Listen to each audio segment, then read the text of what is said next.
Growing up in New England, you hear a lot of spooky things. Mostly about Salem. A lot about Salem.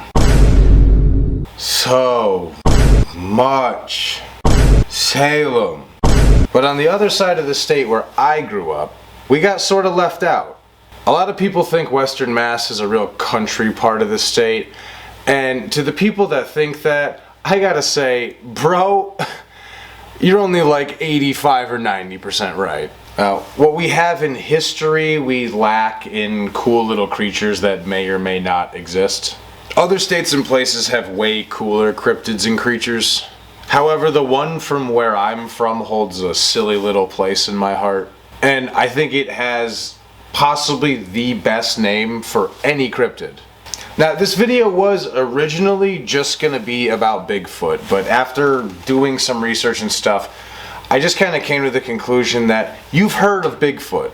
I'm not gonna bring anything new to the table.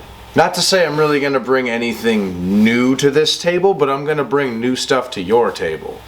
Because I'm guessing you have heard of neither of these. So it just made more sense for me to tell the story of my local cryptid and then my personal favorite of all time. So grab a snack, yell at your partner, I know what I saw! And let's hopefully meet your new favorite cryptids. Go Gadget intro!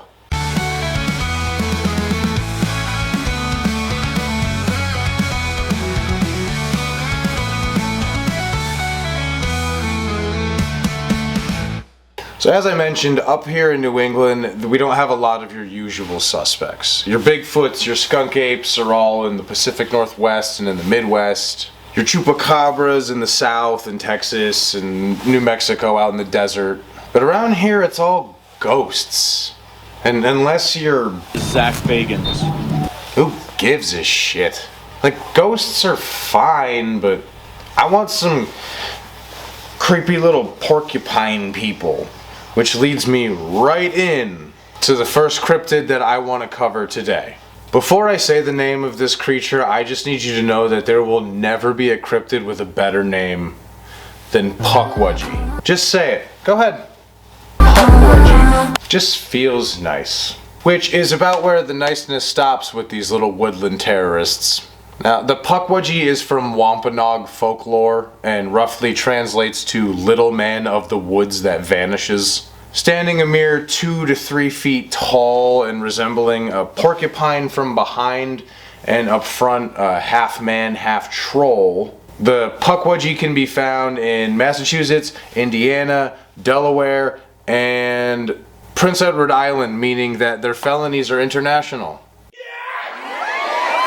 According to legend, the Pukwudgie are also capable of a multitude of crimes, including shape-shifting, disappearing and reappearing, using magic, launching poison arrows, starting fires, and luring people to their deaths.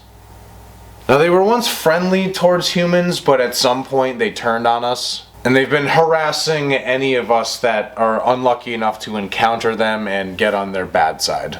Once a Pukwudgie is sufficiently irritated and has decided to latch on and harass you, Pukwudgies have been talked about going as far as pushing people off cliffs, kidnapping people. Like, what the hell?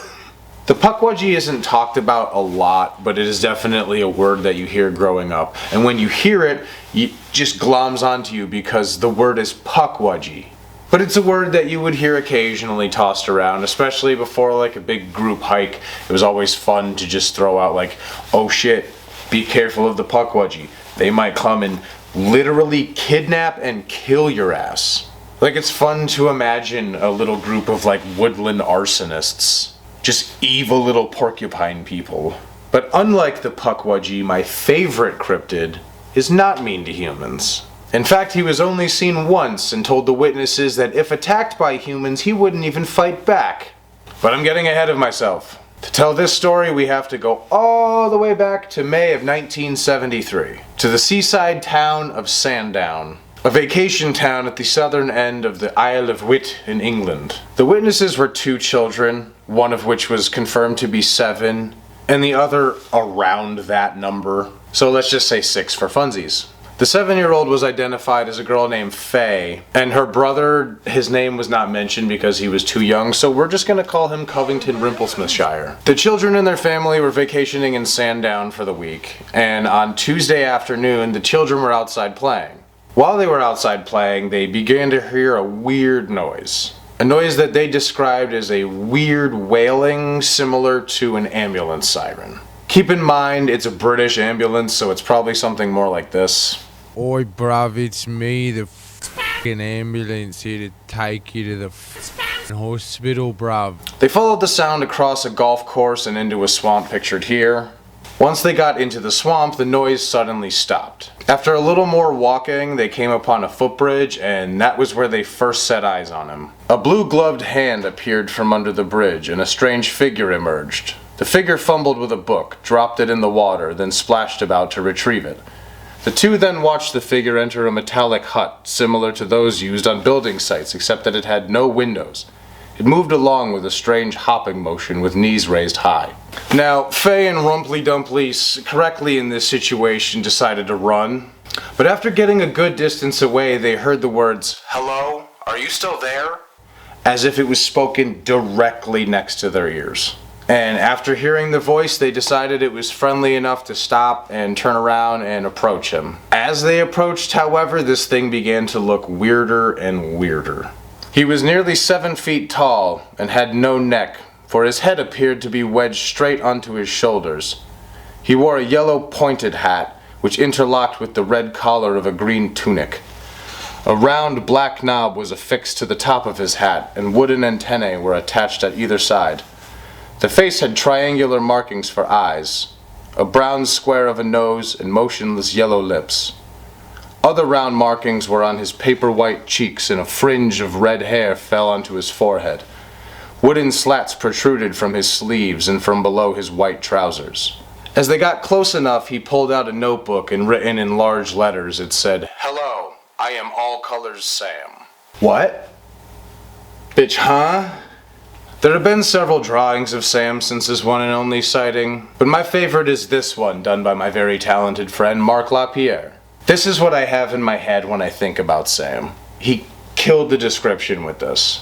There's a link to Mark's Instagram in the description down below. I highly suggest you go follow him. All of his work is so good. After Sam introduced himself, the children began asking Sam questions, and he began answering them. Sort of. They asked him why all of his clothes were torn, to which he replied, "These are the only ones that I have." They asked him if he was a man, to which he said, "No." And then due to how unnaturally white his face appeared, they asked him if he was a ghost. And here's when the answers start getting a little wonky. He said, "Well, not really, but I am in an odd sort of way." Eventually they just point blank asked him, "What are you?" And here's one of the reasons I love Sam so much. He responded with, "You know," and just refused to elaborate at all. Just, He also drew another of himself, insinuating there were more of him. And this is also where he told the children about his fear of humans. But after 30 minutes in Sam's windowless shack, yep, this entire thing took place in a windowless shack in a swamp. But once the children left and returned home, they did what any other kid would do and told their dad exactly what happened. And their dad did exactly what any parent would do in this situation and said, "Nuh-uh, that did not take place." The father would, however, state later that he was always surprised how angry the kids would get when he would say Sam wasn't real. A sort of anger that I'm assuming can only come out when you're completely adamant you know what you saw. And in this case, you saw a 7-foot-tall robot ghost clown in a swamp. Obviously. I refuse to believe the father, but ever since that day in 1973, Sam has never been seen again. So there you have it, my favorite cryptids. Hopefully I was able to introduce you to a couple you might not have heard of. And make sure to let me know down below your favorite cryptids. Or especially if your local area has a weird one that I've never heard of. But I guarantee it's not going to have a name as sick as Puckwudgie. I'm sorry, it's just too good. But thank you so much for watching. Please subscribe if you like this video. I drop videos like this every 2 weeks with some other sillier ones kind of speckled in between. Please watch my rake versus fictional characters video I dropped last week or so. It seems to be doing very well, so thank you to everybody who watched it. Thank you to all the new people who are here from that video. Hello, how are you? This video is coming out on New Year's Eve, so this is my last video of 2024. I haven't really had any time to reflect much on this year in terms of YouTube, but I've had a lot of fun making videos, which I'm just excited to be making videos again. I'm glad people are tuning in. These are just fun to make. So thank you again for watching. If you've watched me from the beginning of the year, the middle, the end, any of it, thank you very much. I hope you have a lovely and safe New Year's. I have a bunch of videos already put on the calendar here for next year. Topics for Cool Stuff Quick, some other extras like I said thrown in there. And who knows, I'm sure I'll have ideas between now and then. So again, thank you for the 30th time. I love you very much. I will see you in the next video.